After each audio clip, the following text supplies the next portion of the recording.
ಈಗ ಏನಾಗ್ಬಿಟ್ಟದಂದ್ರೆ ನಾವು ಕಳ್ಳರಾಗ್ಬಿಟ್ಟಿವಿ, ನಾವೊಬ್ರು ದರೋಡಿಕೋರಾಗಿವಿ. ಈ ಪುಕ್ಷಟಿ ಲೀಡರ್ಗಳು ಏನದಾರಲ್ಲ ಹೋಗಿ ಪುಕ್ಷಟಿ ಭಾಷಣ ಮಾಡಕ್ಕೆ ಪರ್ಮಿಷನ್, ಊರ್ ಹೊರಗೆ ಹೋಗ್ಲಿ ತೊಯ್ಕೊಳಕ ಗೌಡಂದ ಪರ್ಮಿಷನ್ ಅಂತ ಹೊಡಿತಾರೆ. 3,500,000 ತಕ್ಷಣ ಕೊಡದೈತ್ರಿ. ಎಲ್ಲಿ ಉಗ್ರ ಓಡಾಟ ಮಾಡ್ತೀರಿ ಮಾಡ್ರಿ ನೀವು. ನಾ ಆಗ್ರಹ ಮಾಡ್ತೀನಿ ಮುಖ್ಯಮಂತ್ರಿಗಳಿಗೆ, ತಕ್ಷಣ ಎಲ್ಲಾ ಕಾರ್ಖಾನೆ ಮಾಲೀಕರನ್ನ ಕರೀರಿ. KJ ಜಾರ್ಜ್ ಅವರು ಇರಬೇಕು, ನಮ್ಮ ಏನು ಸಕ್ಕರೆ ಮಂತ್ರಿ ಇರಬೇಕು, ಆಯಾ ಭಾಗದ ಜನಪ್ರತಿನಿಧಿಗಳನ್ನ ಕಾರ್ಖಾನೆ ಮಾಡ್ಯಾರ ಅವ್ರನ್ನೂ ಕರೀರಿ. ಕರೆದು ಅಧ್ಯಕ್ಷರೇ ಇದಕ್ಕೆ ನೀವು ಪರಿಹಾರ ಮಾಡದೈತ್ರಿ.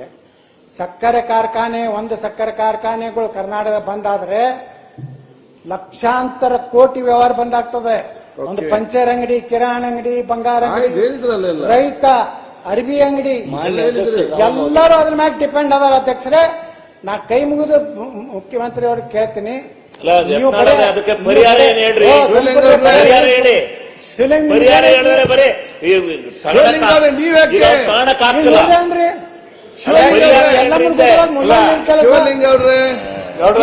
ಅಧ್ಯಕ್ಷ ಎಲ್ಲಮ್ಮ ಗುಡ್ದಾಗ ಈ ಮುಲ್ಲಾಂದೇನು ಕೆಲಸ ಸುಮ್ಮನೆ ಭಯ ಆಗ್ತಾರೆ. ಅದಕ್ಕೆ ನಾ ಆಗ್ರಹ ಮಾಡ್ತೀನಿ, ಮುಖ್ಯಮಂತ್ರಿಗಳು ತಕ್ಷಣ ಸಭೆ ಕರೀರಿ, ಸೂಕ್ತ ಪರಿಹಾರ ಕೊಡ್ರಿ. ನೀವು ಎಷ್ಟು ಪರಿಹಾರ ಕೊಡ್ತೀರಿ ಅದನ್ನ ನಾವು ರೈತರಿಗೆ, ನೀವು 3,500,000 ಕೊಡ್ಬೇಕತ್ತಿರಲ್ಲ, ನಾವು ಕೊಡ್ಲಿಕ್ಕೆ ತಯಾರಿದೀವಿ. ನಮ್ಮದು ಏನದ ಉಪ ಉತ್ಪನ್ನಗಳನ್ನ ಕೇಂದ್ರ ಸರ್ಕಾರಕ್ಕೂ ನೀವು ಕರ್ಕೊಂಡು ಹೋಗ್ರಿ, ಪ್ರಧಾನಮಂತ್ರಿಗಳ ಬಳಿ ನಮ್ಮನ್ನ ಕರ್ಕೊಂಡು ಹೋಗ್ರಿ. ನಾವು ಪ್ರಧಾನಮಂತ್ರಿಗಳ ಒತ್ತಾಯ ಮಾಡ್ತೀವಿ.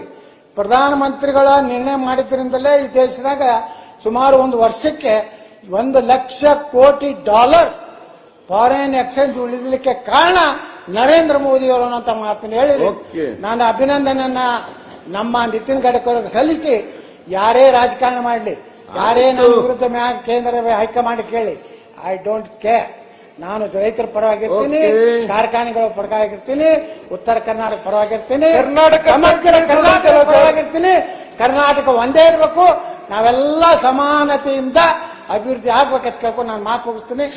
ಅವಕಾಶ ಕೊಟ್ಟಿದ್ದಕ್ಕೆ